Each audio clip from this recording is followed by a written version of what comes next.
Behold the post-Dave hole in our culture. Late-night chat shows have become an oasis of niceness.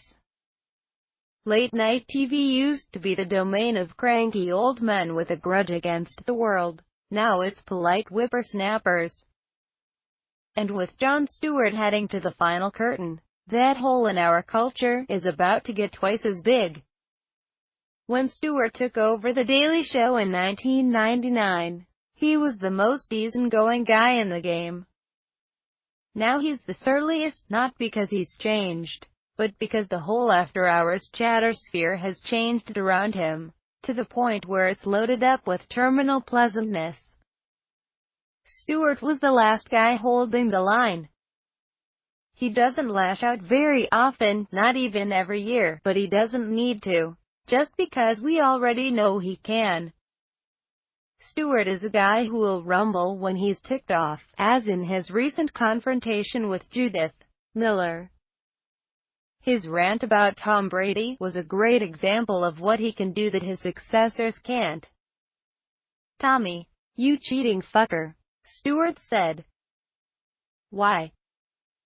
You got 4 Super Bowl rings. You're married to the biggest supermodel in the world. But you, my friend, stood up there in one of America's most sacred places, the podium room before Super Bowl week, and you lied to us." Stewart even managed to work politics in "You're a Patriot, Tom Brady," a team named after this country's most cherished post-9/11 legislative surveillance act. Late night in general has grown too emotionally stable. Johnny Carson and Letterman didn't care if you liked them or not in those days. What else were you going to watch? So they had no incentive to treat their guests with kid gloves. After all, where else was Cher going to go? If she didn't like being ambushed by a surprise duet with an ex-husband, so what? The new school hosts take a friendlier approach because they're fanboys at heart. On some level, they sincerely love showbiz razzle-dazzle in the way Paul Schaefer always parodied. And for the kind of shows they're doing, it really does make better TV if the guest likes them.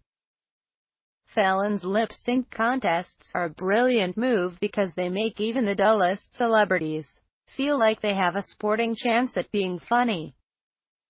But Letterman didn't care about that. If his guest flopped, that was their problem. The new model is that late night is a place where nobody flops. Something's gained there, but something's lost as well. And with the exit of Letterman and Stewart, it's gone for good.